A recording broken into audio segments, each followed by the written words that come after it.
Hello সবাই, আসুন আজকে আমরা একটা নতুন ওয়ার্ডের মিনিং শিখি। ওয়ার্ডটা হচ্ছে অ্যাকর্ড, ACCORD, ACCORD, ACCORD। কথাটার মানেটা কি?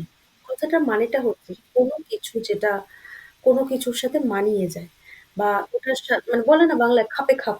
হ্যাঁ, তো আমি এটা বলতে পারি যে you can work on your own মানে তুমি তোমার মতো করে কাজ করতেই পারো। ঠিক আছে? আরেকটা হচ্ছে যে আমি বললাম যে they can work on their own accord তারা তাদের মতো করে কাজ করতেই পারে। আমি এটা বলতে পারি যে the software runs on its own accord মানে সফটওয়্যারটা নিজের মতো করেই কাজ করে। ঠিক আছে? আপনি বাংলায় বলতে পারেন যে আমার বসের অ্যাকর্ডে পুরো অফিস চলে।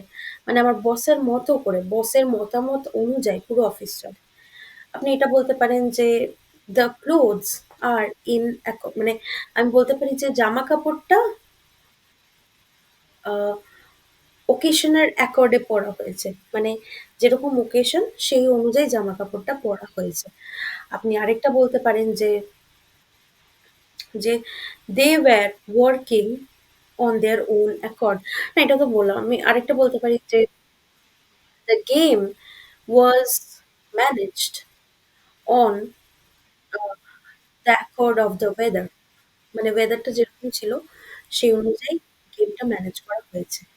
ঠিক আছে? আপনি বাংলায় আরেকটা বলতে পারেন যে আ সেই অ্যাকর্ডেই সমস্ত কিছু করা হচ্ছে। মানে কিছু একটা হয়তো চলছে ব্যাকগ্রাউন্ডে। সেই অ্যাকর্ডেই সমস্ত কিছু করা হচ্ছে। ঠিক আছে? Stay tuned